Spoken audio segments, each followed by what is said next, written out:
আমাৰ যে প্ৰাৰ্থী হিচাপে মই আছোঁ, মোৰ লগত মিত্ৰজোঁট আছে, সকলোৰে আমি এটাই ঠিৰাং কৰিছোঁ যে আমাৰ মূল যিটো উদ্দেশ্য, যিটো মট্ট হ'ব, এইটো হ'ল ডেভেলপমেণ্ট, উন্নয়ন আৰু বিকাশ। এতিয়া চাওক, বিভিন্ন প্ৰান্তৰ বিভিন্ন সমস্যা আছে। মই সামগ্ৰিক উন্নয়নৰ কথা চিন্তা কৰিম আৰু বিশেষ সমষ্টি ৱাইজ যিবিলাক মুখ্য সমস্যা আছে সেইবিলাকক হাত দিয়াৰ চেষ্টা কৰিম। MP হিচাপে যিমানখিনি দায়িত্ব থাকে মই তাতকৈ বেছি কৰাৰ চেষ্টা কৰিম ইনশাআল্লাহ। আমাৰ দক্ষিণৰ বহুখিনি ডিপেণ্ড কৰিব দক্ষিণাঞ্চলটো ট্ৰেইন লাইন। গতিকে ট্ৰেইন লাইন এটা সময়ত পূৰ্ণসংজ্ঞা ডাঙৰীয়া এটা চেঞ্চাছ কৰিছিল, চাৰ্ভে কৰিছিল, আৰু সেই আঁৰ ধৰি আমি চেষ্টা কৰিম যাতে যিমান সোনকালে পৰা যায় ট্ৰেইন লাইনটো আমি মেঘালয় দি আমাৰ কক্সবাজাৰ, ঢাকা হৈ কলিকতা আমি এটা ট্ৰেইনিং ৰাখিছোঁ। তাৰপিছত গুৰুত্ব থাকিব আজমল চাহাবক যদি বিদায় দিব পাৰোঁ তেখেতক, তেনেহ'লে আৰু এটা তেওঁলোকে ভাল পাব যে মুছলিম মানুহ বা সংখ্যালঘু মানুহ আমাৰ ফালে আহিছে। আশা ৰাখিছোঁ মই জিকিম, আৰু জিকিলে এটা বেলেগ এটা প্ৰাধান্য পাম। সেই প্ৰাধান্যৰ সুযোগ লৈ মই বিশেষ যিবিলাক সমস্যা আছে তাত মই হাত দিম।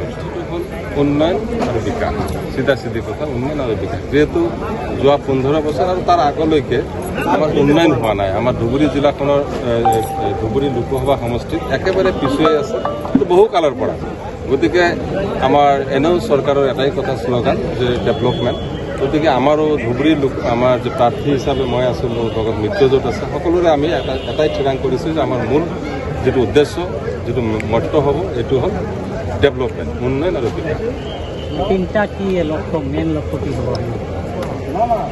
এতিয়া চাওক, বিভিন্ন প্ৰান্তৰ বিভিন্ন সমস্যা আছে। মই সামগ্ৰিক উন্নয়নৰ কথা চিন্তা কৰিম আৰু বিশেষ সমষ্টি ৱাইজ যিবিলাক মুখ্য সমস্যা আছে সেইবিলাকক হাত দিয়াৰ চেষ্টা কৰিম। MP হিচাপে যিমানখিনি দায়িত্ব থাকে মই তাতকৈ বেছি কৰাৰ চেষ্টা কৰিম ইনশাআল্লাহ। ইফালে দক্ষিণ অঞ্চলত আমাৰ ৰেলগাড়ীৰ লাইনটো নাই, যিটো কৰ্মসংস্থানৰ প্ৰশ্ন আছে, ৰ মেটেৰিয়েলছ আমাৰ এভেইলেবল আছে। গতিকে আমি এটা সময়ত দেখিছোঁ নদীৰে বাংলাদেশ গৈ কলিকতালৈ আমাৰ বিজনেছ আছে, যাৰ কাৰণে বেলেগ ষ্টেটৰ পৰা মাৰোৱাৰী মানুহ, উত্তৰ প্ৰদেশৰ, উত্তৰ প্ৰদেশৰ হিন্দী কাষ্ট মানুহ, বিহাৰৰ মানুহ ইয়াত প্ৰায় 100-150 বছৰ আগত কপনি লৈছিল তেওঁলোকে বিজনেছৰ উদ্দেশ্যে। কিন্তু কালক্ৰমত বাংলাদেশ হোৱাৰ কাৰণে এইটো প্ৰব্লেম হৈ গ'ল, জাহাজ বন্ধ হৈ গ'ল। এতিয়া মূল কথাটো যে আমাৰ দক্ষিণৰ বহুখিনি ডিপেণ্ড কৰিব দক্ষিণাঞ্চলটো ট্ৰেইন লাইন।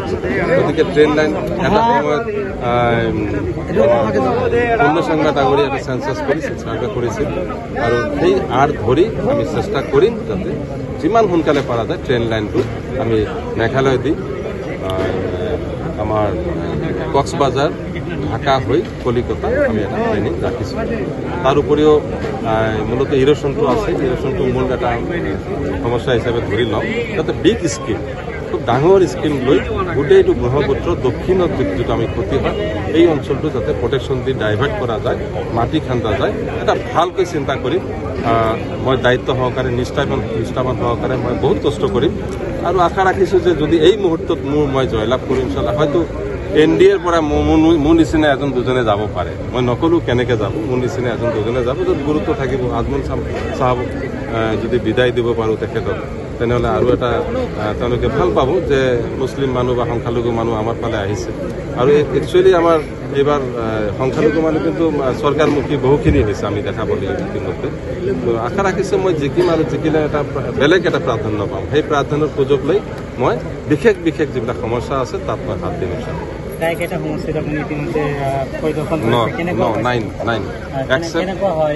যথেষ্ট অভাৱনীয়।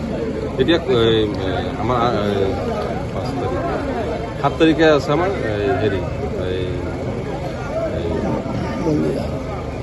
ধুবুৰী গৌৰীপুৰ আছে 7 তাৰিখ, সেইটো হ'লে, আৰু নেক্সট আছে বীৰ সিং, জৰুৱা বীৰ সিং হ'লে মোৰ 11খন হ'ব।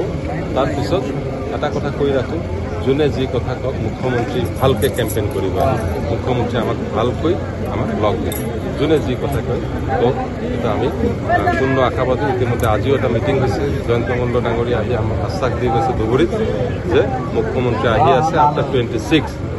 গতিকে আমি আশাবাদী যে মুখ্যমন্ত্ৰী আহিলে আঁকোৱালি ল'ব। সংখ্যালঘু মানুহ যথেষ্ট পপুলাৰিটি এতিয়া পাই গৈছে, সেই ক্ষেত্ৰতো আমি এটা বেলেগ এটা প্লাছ পইণ্ট পাওঁ।